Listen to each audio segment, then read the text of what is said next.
오늘 하나님께서 우리에게 주시는 말씀은 열왕기상 3장 16절에서부터 28절에 있는 말씀입니다.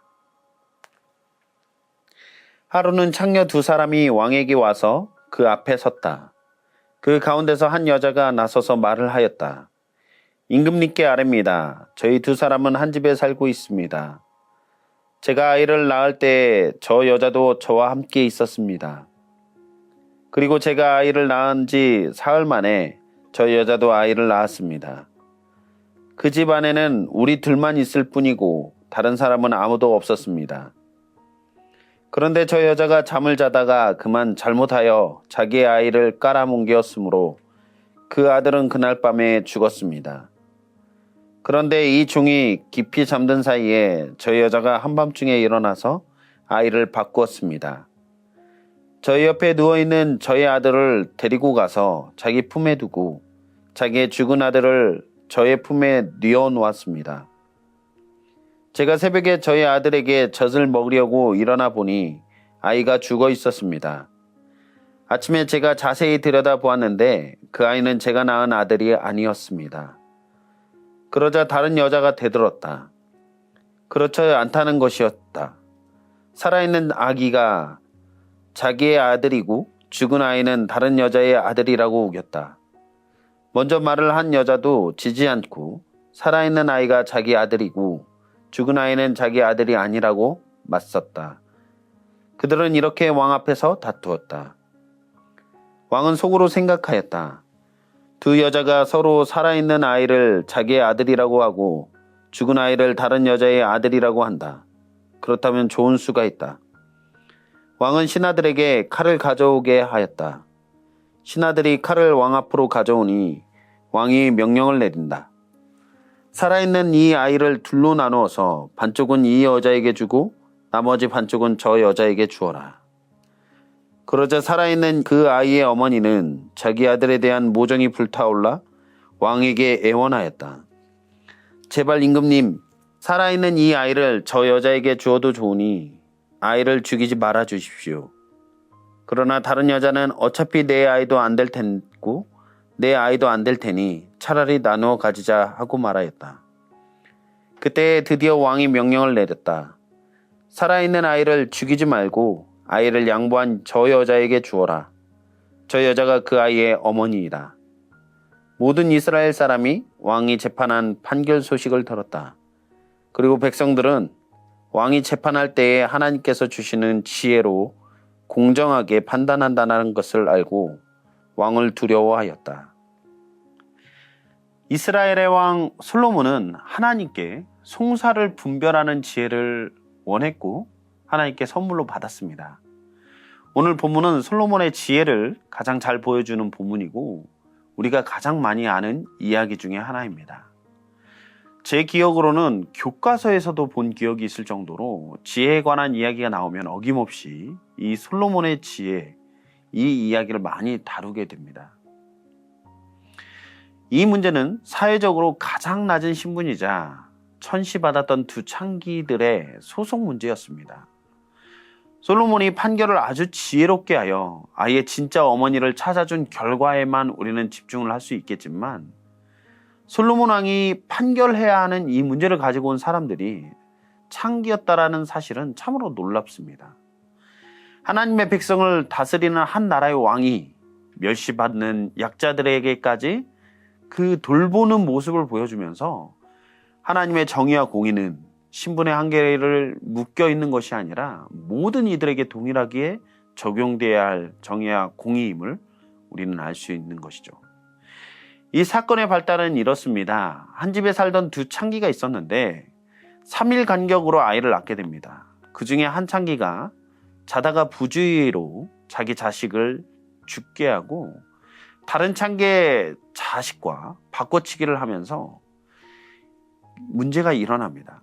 이 문제를 솔로몬 왕에게 나와 진짜 어머니가 누구인가를 판명해 주기를 원하여 이런 소송 문제가 열리게 된 것이죠.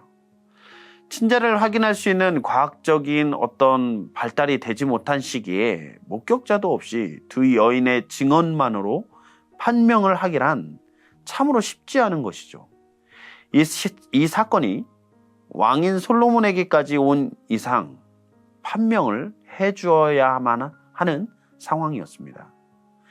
솔로몬은 이 사건을 아주 명쾌하게 해결하는 모습을 보여줍니다. 이것은 하나님께서 솔로몬에게 송사를 분별할 수 있는 지혜를 주셨기 때문에 가능한 것이었습니다. 지혜는 종종 우리들의 예측과 기대를 뛰어넘는 방법을 우리에게 보여주죠. 두 여인의 이야기를 들은 솔로몬 왕은 칼을 가져오라고 명령을 합니다. 그리고는 아기를 둘로 나누어 두 여인에게 동일하게 나누어 달라라고 명령을 합니다. 이게 얼마나 우리가 예측하지 못하는 방식으로 진행되는 것입니까? 우리가 결과를 알고 이 이야기를 대하지만 당시에 현장에서 그 판결을 들은 모든 사람들이 얼마나 놀랐을까요? 공정한 것 같지만 결과로는 아이의 죽음이고 누구도 만족할 수 없는 결정인 것처럼 보입니다. 그러나 그 이면에 어머니의 모성애에 대한 통찰력이 있었던 것이죠. 우리는 보이는 결과에 집중했지만 보이지 않는 것을 보는 지혜로 솔로몬은 이 사건을 판결한 것입니다. 창기라는 천대받는 신분 속에서 내면에 있는 모성애를 통해 진정한 어머니가 누구인지를 명백하게 드러난 판결로 인해 진짜 어머니의 그 모정에 불타오르는 그 마음을 가지고 아이를 살리기 위한 자기 아기를 포기하는 결정을 내리는 그런 모습을 봅니다. 가짜 어머니는 자기의 아이가 아니기 때문에 판결대로 하자라고 주장을 하죠. 이로 인해 누가 진짜 어머니인지 명백해진 것입니다. 솔로몬은 사건의 본질을 꿰뚫어보는 지혜로 아이를 소유하고 싶은 가짜 어머니가 아닌 아기를 진정으로 사랑하는 진짜 어머니에게 아기를 돌려줍니다. 이런 판결 결과가 이스라엘 전역에 전해지고 이로 인해 솔로몬의 지혜로운 왕임을 모두가 인정하게 되는 결과를 낳습니다. 솔로몬의 권위가 적들을 물리치고 군사를 정비하는 모습으로 세워진 것이 아니라 오직 하나님께서 주신 지혜로 솔로몬이 백성들에게 인정을 받게 된 것이죠. 솔로몬이 단순히 재판을 잘하는 것에 이 이야기의 핵심이 있는 것이 아니라 가장 낮은 자들까지도 살피는 그 하나님의 사랑이 그의 통치 영역 안에 담겨져 있고 하나님께서 주신 지혜로 사안의 핵심을 통찰력 있게 보는 그 시선을 통해서 우리에게도 이 세상을 살아갈 방법과 지혜를 알게 해주는 내용 같습니다. 오늘도 우리 성도님들의 삶의 모든 순간순간 우리에게 닥쳐오는 많은 문제와 상황들 앞에 보이지 않는 것을 볼 수 있는 마음과 지혜로운 안목이 있어서 주님 주신 은혜 가운데 날마다 주님과 함께 동행하는 우리 모든 성도님들 되기를 간절히 소망합니다. 주님께서 우리와 함께 하실 때 내 생각과 능력 이상의 지혜로 우리를 이끄실 것입니다.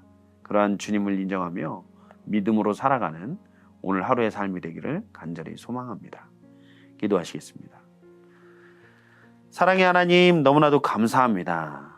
솔로몬의 지혜를 통하여서 가장 낮은 사람까지도 주님의 사랑과 정의 안에 있음을 알게 하시고 또한 우리가 보지 못하는 그 내면의 깊숙한 그 마음의 중심까지 주님께서 감찰하시며 지혜로운 판결을 통하여서 이 문제를 해결하여 나아가는 모습을 우리에게 보여줍니다.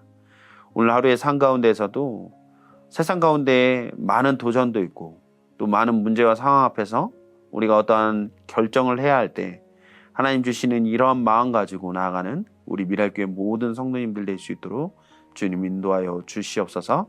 이 모든 말씀을 우리 주 예수 그리스도의 이름으로 기도했습니다. 아멘.